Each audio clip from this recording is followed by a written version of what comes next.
1 Samuel, capítulo 1.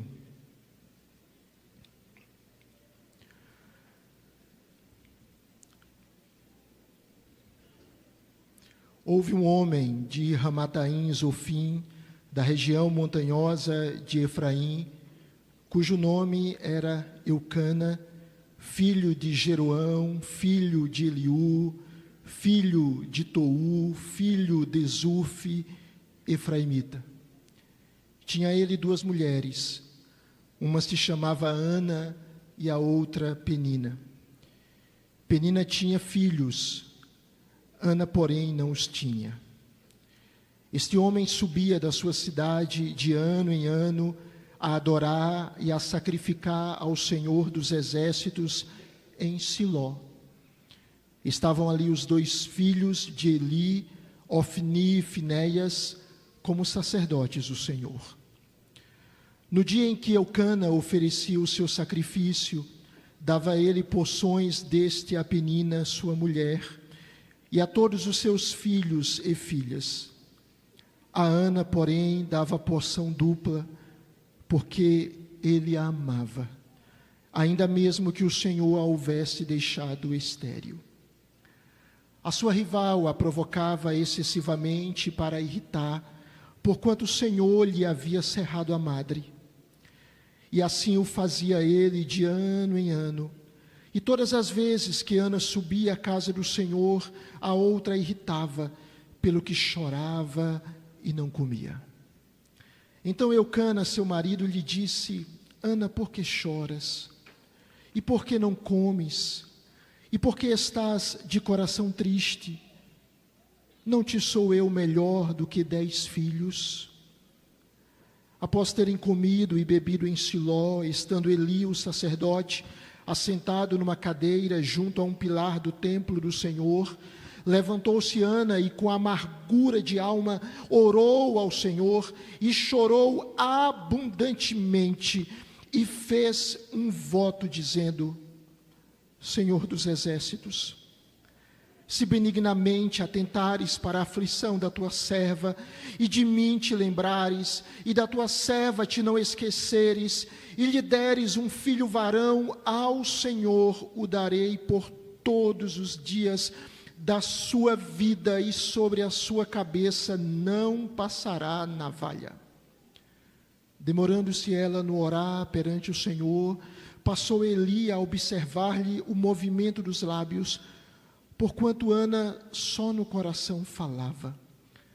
Seus lábios se moviam, porém não se lhe ouvia voz nenhuma, por isso Eli a teve por embriagada e lhe disse: Até quando estarás tu embriagada? Aparta de ti esse vinho. Porém Ana respondeu: Não, Senhor meu. Eu sou mulher atribulada de espírito, não bebi nem vinho, nem bebida forte, porém venho derramando a minha alma perante o Senhor. Não tenhas, pois, a tua serva por filha de Belial, porque pelo excesso da minha ansiedade e da minha aflição é que tenho falado até agora. Então lhe respondeu Eli: Vai-te em paz, e o Deus de Israel te conceda a petição que lhe fizeste. E disse ela: Acha a tua serva mercê diante de ti. Assim a mulher se foi seu caminho e comeu, e o seu semblante já não era triste. Levantaram-se de madrugada e adoraram perante o Senhor, e voltaram e chegaram à sua casa a Ramá. Eucana coabitou com Ana, sua mulher, e lembrando-se dela o Senhor, ela concebeu, e passado o devido tempo teve um filho, a que chamou Samuel, pois dizia: do Senhor o pedi. Subiu Eucana, seu marido, com toda a sua casa, a oferecer ao Senhor o sacrifício anual e a cumprir o seu voto. Ana, porém, não subiu e disse a seu marido: Quando for o menino desmamado, levá-lo-ei para ser apresentado perante o Senhor e para lá ficar para sempre. Respondeu-lhe Eucana, seu marido: faz o que melhor te agrade, fica até que eu desmames, tão somente confirme o Senhor a sua palavra. Assim ficou a mulher e criou o filho ao peito, até que o desmamou. Havendo desmamado, levou consigo com um novilho de 3 anos, um efa de farinha e um odre de vinho, e o apresentou à casa do Senhor a Siló. Era o menino ainda muito criança. Imolaram o novilho e trouxeram o menino a Eli, e disse ela: ah, meu senhor, tão certo como vives, eu sou aquela mulher que aqui esteve contigo, orando ao Senhor. Por este menino orava eu, e o Senhor me concedeu a petição que eu lhe fizera, pelo que também o trago como devolvido ao Senhor, por todos os dias que vivi, pois do Senhor o pedi. E eles adoraram ali o Senhor. Louvado seja Deus pela sua palavra. Ó Deus querido, privilégio muito grande estarmos aqui, bênção do Senhor, podemos celebrar mais um ano de vida desta comunidade. Como o Senhor é bom e é fiel, e nós te damos toda a glória, e rogamos a continuidade da tua bênção e da manifestação da tua graça nesse lugar, na vida dos meus irmãos e irmãs, na vida da liderança dessa igreja. Pedimos que o Senhor fale ao nosso coração. Já fomos tão abençoados por Ti nessa noite. Ministra a nossa alma pela Tua palavra, Senhor, pois nós pedimos em nome de Jesus. Amém, amém e amém.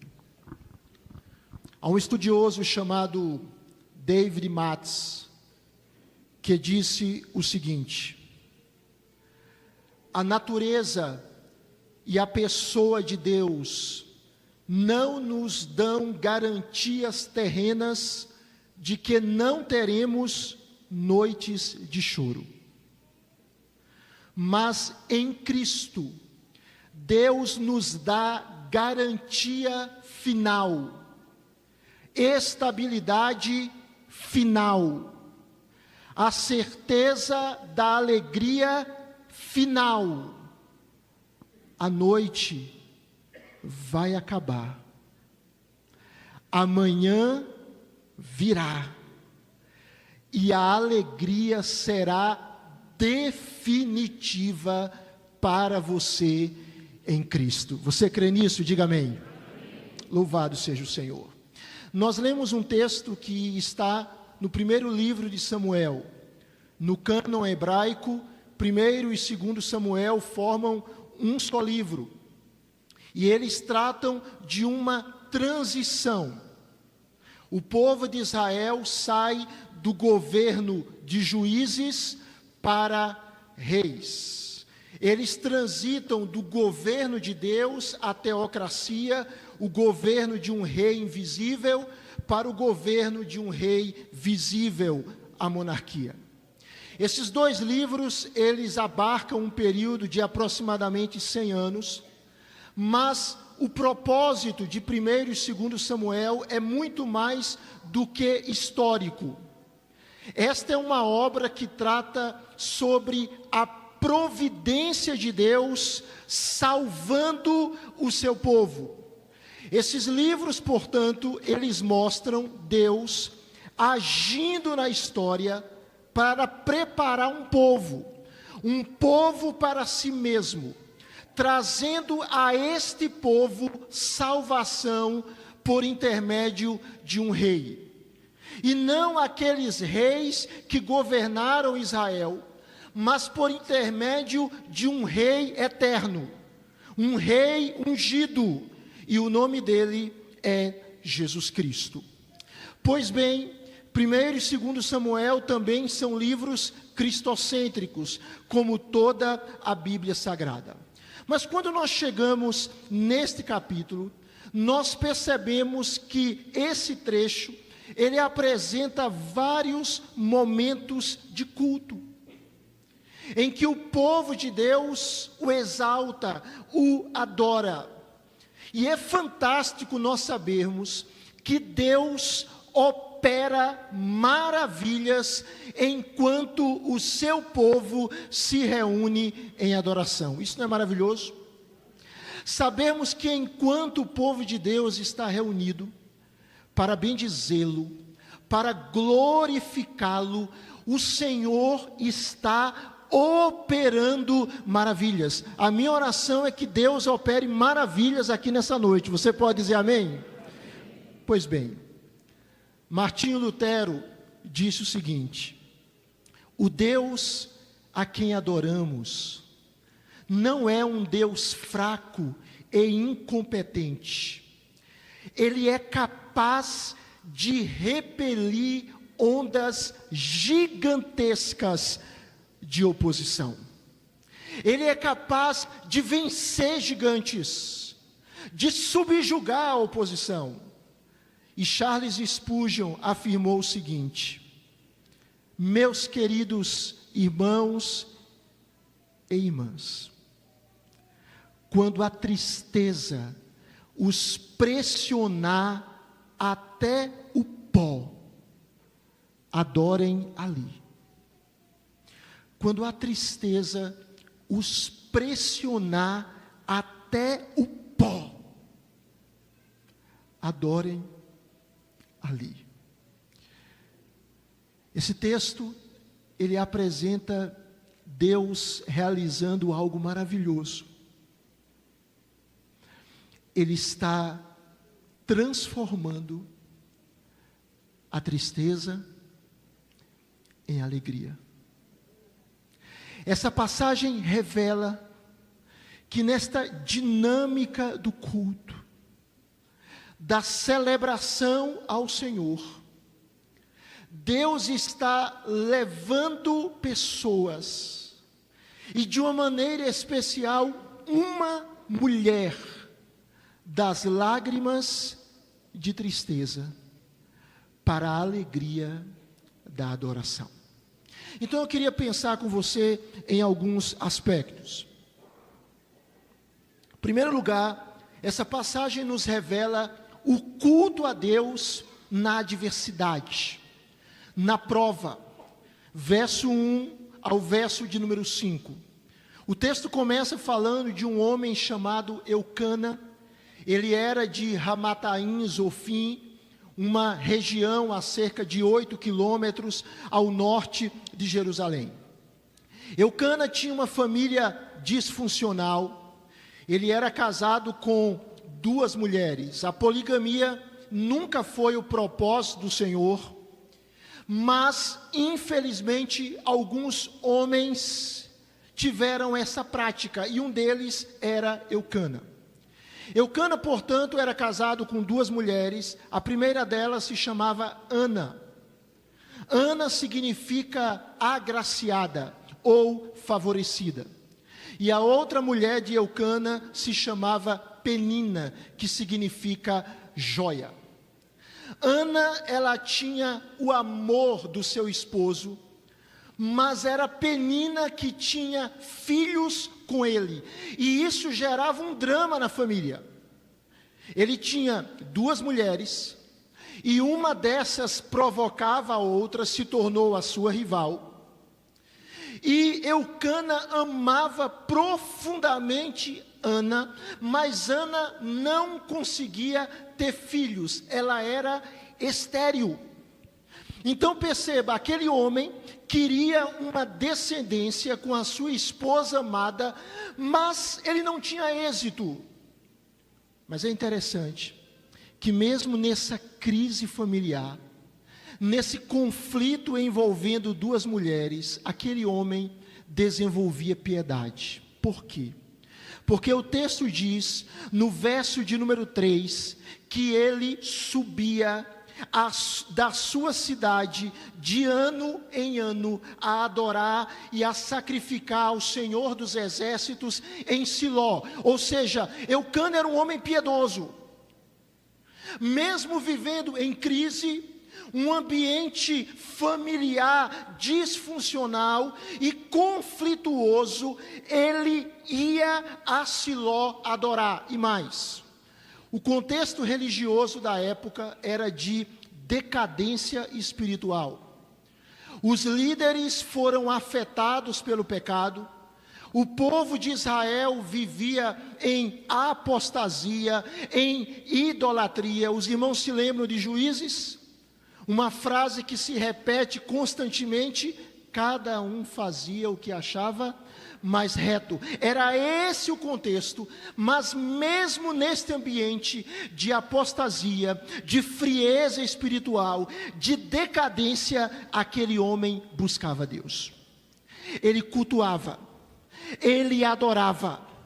E o texto nos diz, observe aí, verso de número 3, que ele sacrificava ao Senhor, a Iavé, ao Senhor dos exércitos, Iavé Savaote. É interessante isso. Elcana sabia a quem ele adorava. Perceba, Senhor dos exércitos. A palavra Senhor aí, ela descreve a eternidade e a imutabilidade de Deus. E o termo exércitos é uma referência para homens, anjos e astros.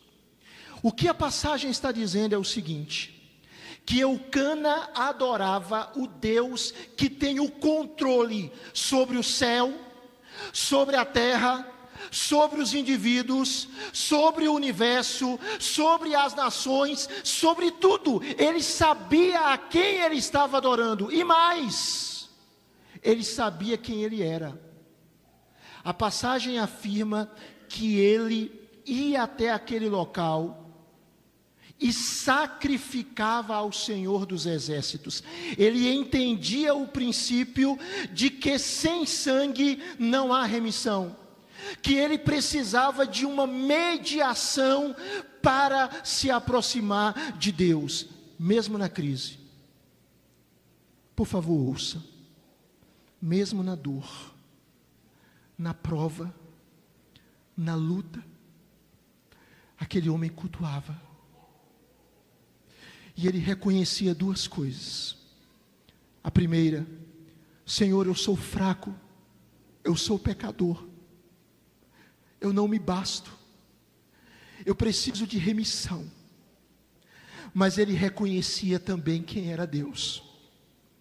Deus é aquele que governa, Deus é aquele que reina, Deus é aquele que tem tudo nas suas mãos. Os homens, os anjos, os demônios, o céu, a terra, o mar, absolutamente tudo está sob o domínio de Deus. E ele adorava crendo nisso. E nós precisamos fazer assim. Às vezes, em dias difíceis, o nosso coração está desanimado e sangrando. E a gente diz: eu não vou cultuar, eu não vou para a igreja, eu não vou buscar Deus.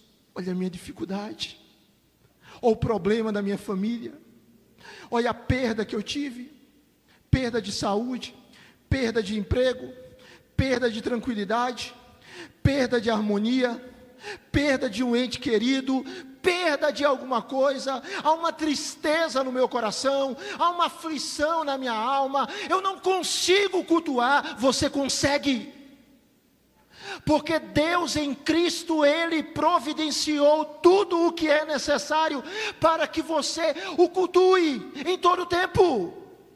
Meu irmão, minha irmã, Deus é bom em todo o tempo. Você crê nisso? Na enfermidade, adore. Na saúde, adore. Na promoção do emprego, adore. Na perda do emprego, adore. No nascimento do filho, adore. Na perda de um ente querido, adore. Em todo tempo, adore, porque Deus é bom. E mais, Ele pode mudar as circunstâncias. Ele é o Senhor dos exércitos. Ele domina a história. Aquele homem piedoso, ele cuidava da sua família.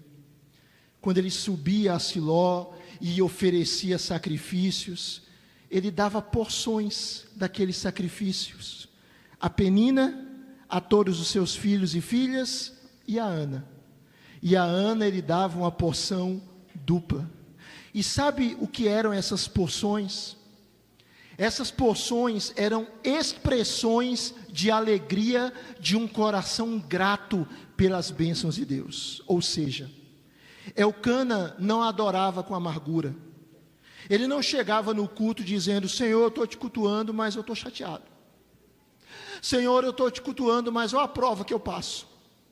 Senhor, eu me acho mais piedoso que fulano de tal, e parece que a vida de fulano de tal é melhor do que a minha. Não, ele não fazia isso. Ele estava lá, na dificuldade, na luta, mas o seu coração estava satisfeito em Deus, estava contente no Senhor, ele estava feliz em poder se relacionar com o Senhor. Em primeiro lugar, esse texto nos ensina que todo tempo é tempo de cultuar ao Senhor. Você pode dizer amém?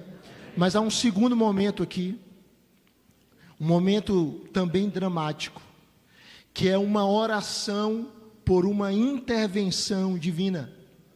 Verso 6 ao verso 15, nos mostra primeiramente um conflito. Penina encarava Ana como uma rival. Ana não conseguia ter filhos. O texto diz que o Senhor a deixou estéril. E não ter filhos naquele contexto era interpretado como um sinal da maldição da aliança. Diante disso, Penina provocava Ana.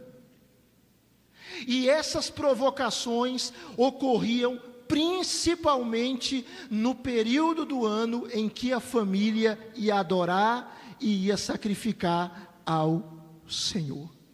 Ano a ano, Ana era provocada. Versículo número 7 diz que diante da provocação, Ana chorava e não comia. Os irmãos sabem que existem pessoas que, quando estão angustiadas, elas não comem direito, não sabem?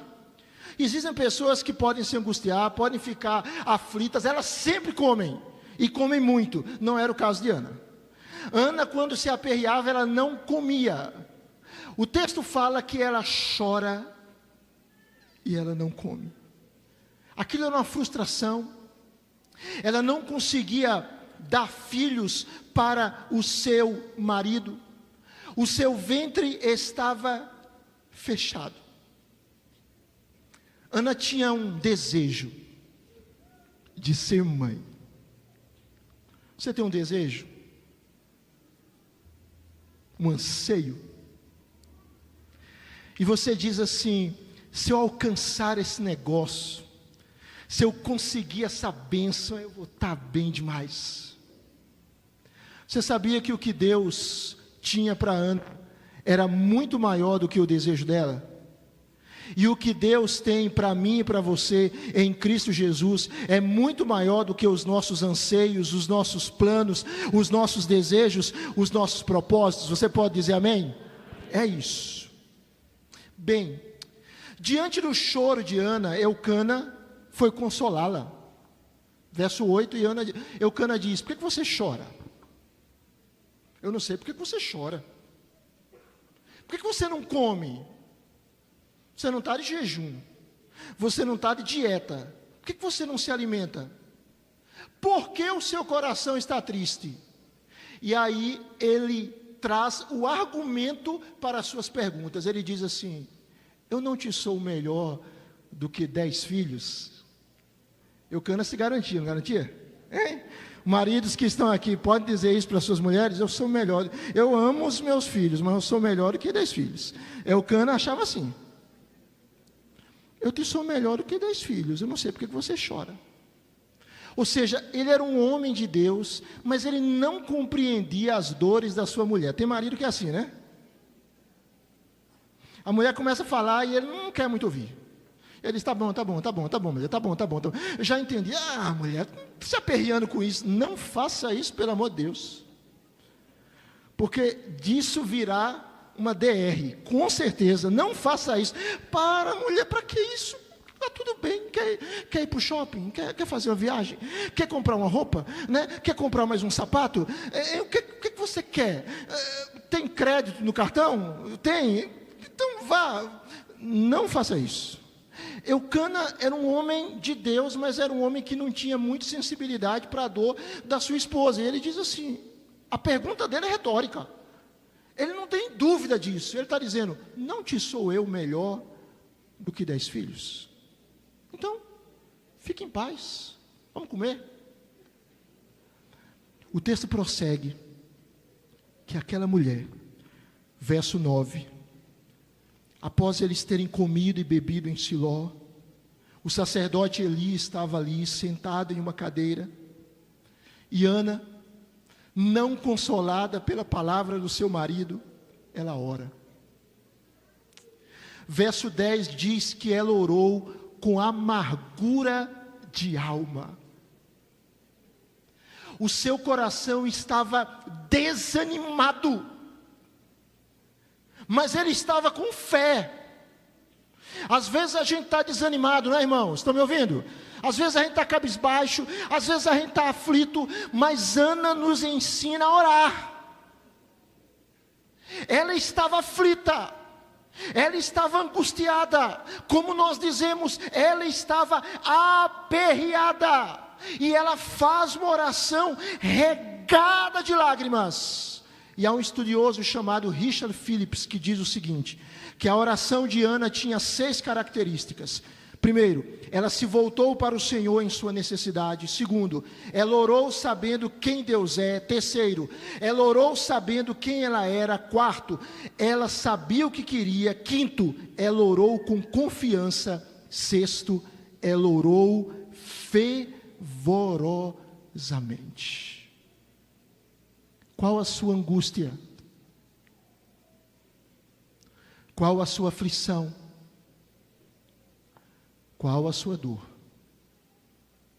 Qual a sua frustração? O que é que aflige a sua alma? Ana nos ensina a derramar a nossa alma perante o Senhor. E o texto nos mostra que ela ora, e nessa oração, na qual ela chorou abundantemente, foi uma oração cheia de lágrimas. Verso 11, ela faz um voto, e ela diz, Senhor, que Senhor, irmãos? Dos exércitos, lembram? O Deus que controla os anjos, o Deus que controla os astros celestes, o Deus que controla os homens, o Deus que domina tudo, Senhor dos exércitos. Se o Senhor benignamente atentares para a aflição da tua serva, e se o Senhor se lembrar de mim, lembrar aqui não significa que Deus esqueceu, significa que Deus estaria cumprindo as promessas da aliança. Se o Senhor se lembrar de mim e me der um filho, homem, eu vou dar ao Senhor por todos os dias da sua vida, e sobre a sua cabeça não passará navalha. Irmãos, esse texto me emociona, porque aqueles que são pais, aqueles que desejam ser pais, sabem o que pode representar um filho. E aquela mulher não tinha filho, e ela disse, Senhor, me dê um filho. Mas eu digo para ti que se o Senhor me der o filho não será meu, o filho será teu, e eu vou consagrá-lo. Eu não vou fazer do meu filho um ídolo, eu não vou fazer do meu filho um pequeno Deus, eu não vou olhar para o meu filho e dizer, agora a minha vida vale a pena, agora a minha vida é boa, agora a minha vida tem sentido, agora eu tenho valor, agora eu tenho um filho. Não, Senhor, se o Senhor me der um filho, eu vou consagrá-lo todos os dias da minha vida, para o Senhor. Ele será consagrado todos os dias da vida dele para o Senhor, e ele será um nazireu. Sobre a sua cabeça não irá passar navalha. Oração. Eli, olhando aquela mulher orar, ele não compreendeu, porque ela tinha movimento nos lábios, mas não saía som, mas Deus estava ouvindo. Eli olha e diz assim: você bebeu, mulher? Olha a falta de discernimento daquele homem. Você está embriagada? Você encheu a cara? O que está acontecendo com você, mulher? Bebendo dentro do ambiente de culto, até quando estarás tu embriagada? Aparta de ti esse vinho. Não bastava a queda, ainda tinha coice, né, irmãos? A situação ia piorando, e Ana diz para aquele homem: não me trate como uma filha de Belial. Verso 16, não me trate como uma mulher vadia, como uma mulher indigna, inútil. Pelo excesso da minha aflição é que tenho falado até agora. Segundo ponto, uma oração em meio à angústia. Terceiro lugar, a graça que traz alegria. Tudo no ambiente do culto. A graça que traz alegria. Verso 17 ao verso 21.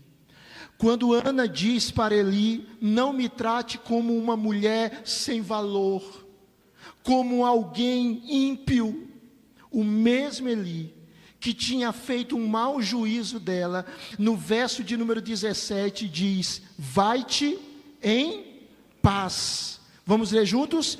E o Deus de Israel te conceda a petição que lhe fizeste. Irmãos, isso é fantástico. Isso aqui é mais do que um desejo, é mais do que uma palavra positiva. Vai dar certo, olha, acredita, olha, a coisa vai acontecer. É mais do que isso. Eli era um mediador entre o povo e Deus. Ele tinha um ofício ordenado, ele era ungido.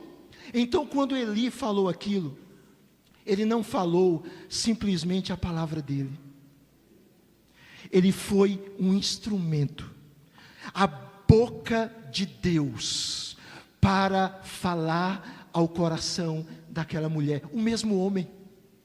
O mesmo homem que há pouco disse: você está embriagada, aparta de ti esse vinho, é o mesmo indivíduo que diz: vá em paz, e que o Senhor te conceda a petição que lhe fizeste. E ela, no verso de número 18, diz: ache a tua serva mercê, favor diante de ti. E aquela mulher se foi seu caminho, comeu, e o seu semblante já não era triste. O que aconteceu aqui? Ela percebeu algo. Ouça, por favor. Ela percebeu que Deus ouviu a sua oração.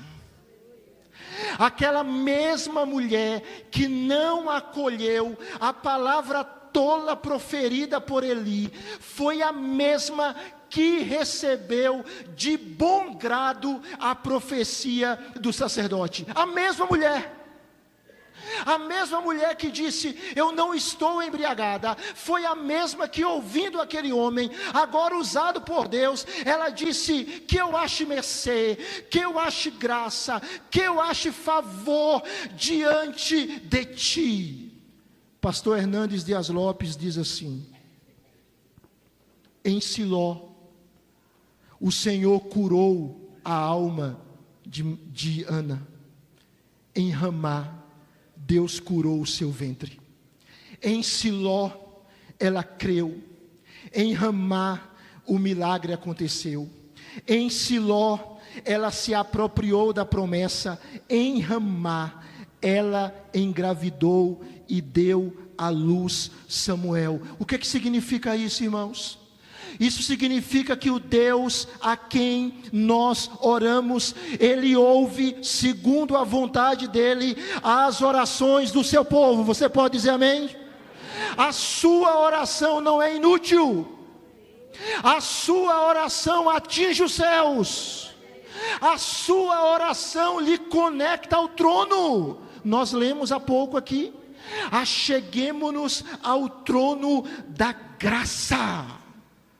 Por isso que Tim Keller diz: a oração é admiração, intimidade, luta, mas é o caminho para a realidade. Não há absolutamente nada tão grandioso quanto a oração.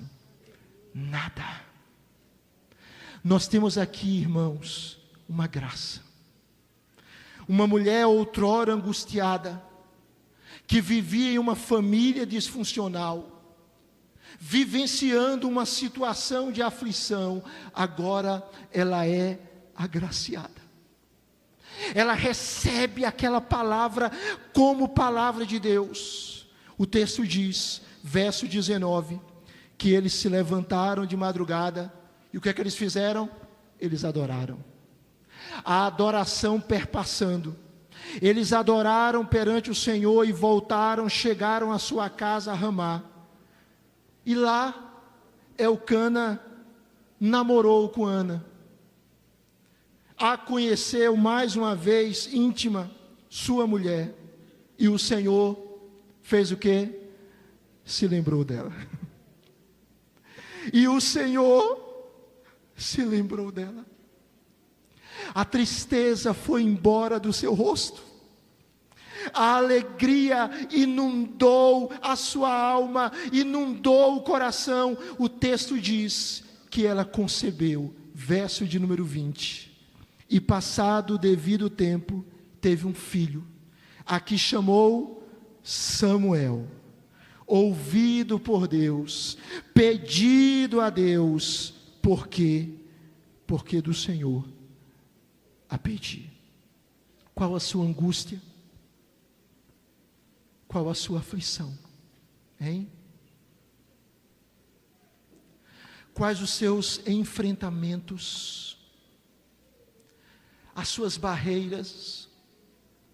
Qual a dor que sangra na sua alma? Eu quero dizer para você que Deus é capaz de fazer coisas novas na minha vida e na sua vida. Às vezes, irmãos, Deus muda as circunstâncias, mas às vezes Deus nos muda em meio às circunstâncias. Às vezes Deus transforma os quadros, mas às vezes Deus nos transforma no mesmo quadro, na mesma situação. Há uma graça de Deus que se derrama sobre os seus filhos, trazendo alegria. Deus não lhe criou para que a tristeza esmague a sua alma. A tristeza, ela vem, mas ela não pode durar para sempre. Há uma graça de Deus que acalenta o seu coração. Há uma graça de Deus que traz bênção para a sua alma. Há uma graça de Deus que lhe levanta, que lhe restaura. Mas em quarto e último lugar, o texto nos mostra a adoração que transborda em consagração. Ana é lembrada pelo Senhor. Deus atuou de acordo com as suas promessas da aliança. E o que é que Ana faz? A partir do verso de número 21, Elcana sobe para oferecer ao Senhor o sacrifício anual, cumprir o voto. E o verso 22 diz que Ana não subiu. Por quê? Porque ela estava agora com um bebê. E ela disse: quando o menino for desmamado, eu vou levá-lo para ser apresentado perante o Senhor e para lá ficar para sempre. Lembram? Ela tinha feito voto. Ela poderia ser tentada a olhar para Samuel e dizer: Senhor, tu entendes, né? Mas eu não vou abrir mão desse menino. Senhor, tu sabes, né? Olha como meu filho é bonito. Oh, Deus, perdoa, foi um voto precipitado. Como é que eu vou ficar longe desse menino? Não tem WhatsApp, não tem videochamada, não tem nada disso, Senhor. Como é que eu vou ficar sem ver esse menino tempos e tempos? Ela não faz isso. Ela simplesmente diz: depois eu vou. Deixa o menino ser desmamado, que eu vou. Verso 24, diz que, havendo desmamado, ela levou Samuel. Ela levou Samuel com uma oferta mais do que Deus requeria. Um novilho de 3 anos, um éfa de farinha, um odre de vinho, e o apresentou à casa do Senhor. Samuel era muito criança. Eles imolam o novilho, trazem o menino a Eli, e ela diz: meu Senhor, eu sou aquela mulher que aqui esteve contigo orando ao Senhor. Lembra de mim? Eu pedi um menino. Ela não chega e diz assim: e o Senhor me disse que eu estava embriagada. Ela não faz isso. Ela não joga na cara. Ela não diz assim: agora a minha vitória tem sabor de mel, receba. Ela não faz isso. Ela diz: eu orava por esse menino, e o Senhor me concedeu a petição que eu fiz, e eu trago como devolvida ao Senhor, por todos os dias que viver, pois o Senhor o pediu. E eles adoraram. Uma adoração que transborda em consagração. Pense comigo, estou caminhando para o final. Ana pediu um filho varão. Deus deu não somente um filho varão, Deus deu Samuel, um profeta, um sacerdote, um juiz, o homem que ungiu o primeiro rei de Israel, Saul, e o segundo rei de Israel, Davi. Um homem cheio do Espírito, um homem piedoso, um homem crente. É como se fosse o seguinte: Samuel foi um presente de Deus para Ana, e Ana está dizendo agora para o Senhor: Senhor, Samuel é um presente, entre aspas, meu para ti. Ele foi um presente do Senhor para mim, mas ele é teu, ele é um presente para o Senhor. E não havia amargura, não havia tristeza, não havia mais dor, não havia mais sofrimento.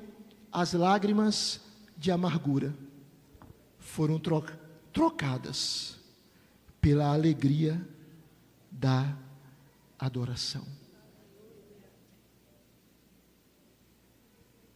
O que é que isso significa, irmãos? Que Deus concede. Quantos estão me ouvindo? Digo amém. Amém. Deus nos concede, segundo a vontade dEle, mais do que pedimos. Mais do que pedimos. Mais do que pedimos. Infinitamente mais do que pedimos. Ela queria um filho varão. Deus deu para ela um sacerdote, um profeta, um juiz, um líder, um homem cheio de Deus. E mais, ela era estéril.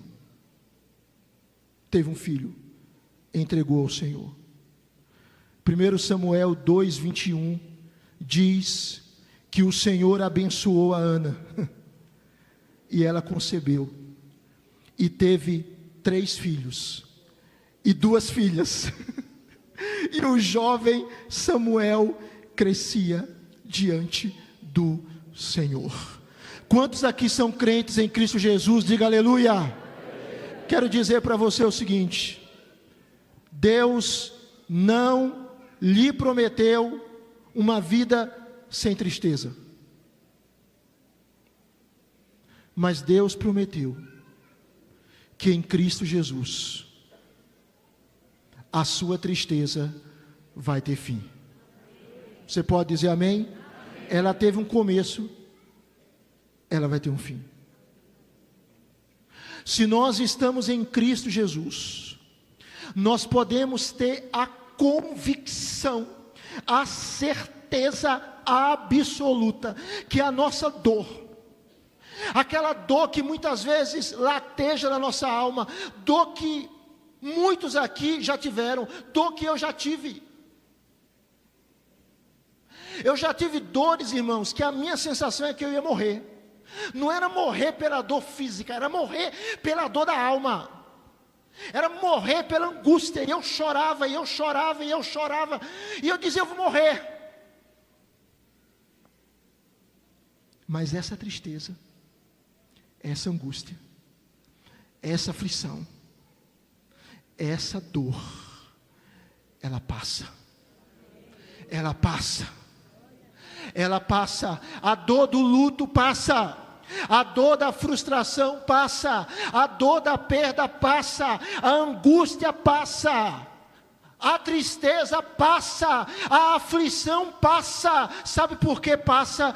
Porque o amor e a fidelidade e a graça e a bondade do Senhor não passam. Ela dura para sempre. O texto começa com uma família vivendo um drama, com uma mulher angustiada, mas o seu marido cultua na angústia. Aquela mulher cultua e ora na angústia, e no meio daquela aflição, Deus responde a oração, e Ele converte a tristeza em alegria. Quero citar novamente David Matz. Por causa de Jesus. Quantos estão me ouvindo aqui? Digo amém? Por causa de Jesus, experimentamos alegria, não ira, como nosso destino final. E Deus nos dá a graça de que, ao nos abalar, nos sacudir, e ao desmoronar nossa prosperidade, na cova possamos renovar a confiança nele e nos tornar pessoas que o adoram, que o refletem a sua imagem com todo o nosso ser. Ouça, a alegria vencerá. Você pode dizer amém? A alegria vencerá, meu irmão. Ela vencerá, como diz o Salmo 30, verso 5. Ao anoitecer, pode vir o choro, mas a alegria vem pela manhã. Verso 11 e 12. Converteste o meu pranto em folguedos, em dança. Tiraste o meu pano de saco, o meu luto, e me cingiste de alegria, para que o meu espírito te cante louvores e não se cale. Senhor Deus meu, graças te darei para sempre. Quantos dizem amém?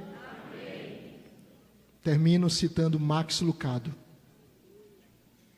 Deus não desperdiça dor.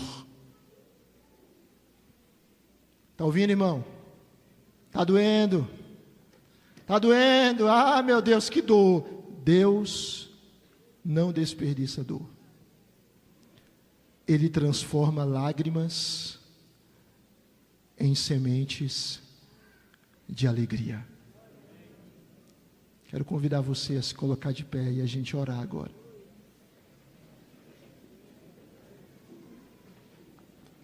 Quem sabe nessa noite, se Deus quiser, Ele pode tocar no seu coração e no meu coração. Quem sabe nessa noite, nesse culto tão especial, a graça de Deus pode fazer algo novo dentro de você. Quem sabe? Quem sabe o Senhor pode tocar o seu marido, a sua esposa, os seus filhos, os seus pais, os seus irmãos. Quem sabe o Senhor pode tirar essa angústia da sua alma, pode injetar esperança na sua vida, pode transformar esse quadro, pode lhe dar uma família abençoada, pode lhe dar um filho, pode lhe consolar diante de perdas, pode abrir uma porta de emprego, pode salvar alguém da sua família, pode salvar o seu coração, quem sabe? E Deus faz isso para que a gente o adore, para que a gente o glorifique. Dê a mão à pessoa que está do seu lado, se você puder, e vamos orar.